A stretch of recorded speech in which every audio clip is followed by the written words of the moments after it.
বঙ্গবন্ধু শেখ মুজিবুর রহমানকে সপরিবারে হত্যার পর যারা প্রতিরোধ গড়ে তুলেছিলেন সেই সব প্রতিরোধ যোদ্ধাদের খুঁজে বের করতে উচ্চ ক্ষমতা সম্পন্ন কমিটি গঠনের নির্দেশ দিয়েছেন হাইকোর্ট। মুক্তিযোদ্ধা বিষয়ক মন্ত্রণালয়ের সচিবের নেতৃত্বে এই কমিটি গঠন করতে বলেছেন আদালত। এই কমিটিকে সারা দেশের প্রতিরোধ যোদ্ধাদের তালিকা করে আগামী ৪ আগস্টের মধ্যে আদালতে দাখিল করতে বলা হয়েছে। সোমবার বিচারপতি নাইমা হায়দার ও বিচারপতি কাজী জিনাত হকের হাইকোর্ট বেঞ্চ এ রায় দেন।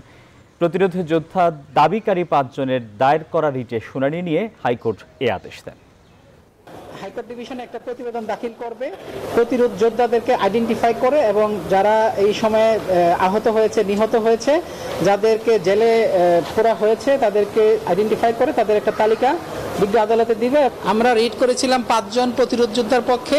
পরবর্তীতে সামরিক বাহিনীর একজন অফিসার, উনি মেজর, উনি এসে অ্যাড হয়েছেন। তারা সহ অন্যান্য প্রতিরোধ যোদ্ধা যারা আছে তাদেরকে আইডেন্টিফাই করে রিপোর্ট দেওয়ার জন্য বলেছে।